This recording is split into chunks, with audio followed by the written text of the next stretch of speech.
ہم لوگ ابھی تک زمانے جاہلیت کے اثر سے باہر نہیں نکلے. اس زمانے میں جب لڑکا پیدا ہوتا خوشیاں منائی جاتی اور بچی پیدا ہو جاتی تو باپ کا منہ اتنا سا نکل آتا, رنگ سیاہ پڑ جاتا, وہ اپنا منہ چھپاتا پھرتا تھا کہ لوگ کہیں گے تیرے یہاں بیٹی ہوئی ہے. اور آج ہمارے خاندانوں میں یہی ہوتا. آج جب عورت حاملہ ہوتی ہے تو عاملین سے رجوع کیا جاتا ہے, یہ وہ بیٹی میری بیوی حاملہ ہو گئی, کوئی ایسا وظیفہ دے لڑکا پیدا ہو جائے. کیوں بیٹی سے کیوں نفرت ہے آپ کو بھائی؟ بیٹی تو اللہ کی رحمت ہے. آپ کے نبی نے فرمایا اگر میں اولاد میں کسی کو کسی پر فوقیت دیتا تو لڑکیوں کو لڑکوں پر فوقیت دیتا, فضیلت دیتا. اللہ تعالیٰ نے اپنے حبیب کے لیے صرف بیٹیوں کو زندہ رکھا. آپ کی ایک روایت کے مطابق 4 بیٹے تھے, اللہ تعالیٰ نے ان سب کو بچپن میں وفات دی. میرے آقا کی نسل بی بی فاطمہ شہزادی کون ہے رضی اللہ تعالیٰ عنہا سے قیامت تک چلے گی. لیکن ہمارے ہاں اگر لڑکی پیدا ہو جائے تو مجھے افسوس ہوتا ہے ان ساسوں پر جو خود ایک عورت ہے, لیکن ایک بیٹی پیدا ہوئی چلو برداشت, دوسری ہوئی چہرے کا رنگ بگڑا, تیسری پیدا ہوئی تو کہتے ہیں یہ منوس تو لڑکیاں پیدا کرتے چلے جا رہے ہیں.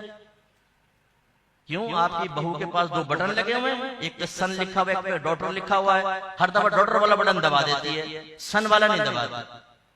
کیا مطلب اسے قدرت اختیار میں ہے؟ اسے منوس کہنا کسی کی بچی کو یہ صحیح ہو سکتا ہے؟ اگر لڑکی کی پیدائش نحوست کی علامت ہے, اس ساتھ سے پوچھا جائے کہ جب تم پیدا ہوئی تھی تم بھی لڑکی تھی, بتاؤ تمہاری ماں کو منوس کہے کہ نہ کہے؟ اور اس میں یہ جاہل قسم کے شوہر بھی شامل ہو جاتا.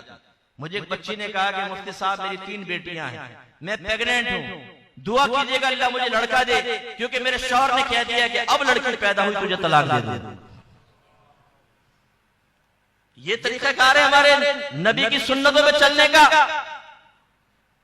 میں ایسے شوہروں کو کہتا ہوں کہ آپ اپنی بیویوں کو کہتے ہیں کہ لڑکی پیدا ہوئی تو تجھے طلاق دے دوں گا, ایسے کہ یہاں پہ پستول رکھنی چاہیے اور کہنا چاہیے کہ اب لڑکی پیدا ہوئی تجھے مار دیں گے.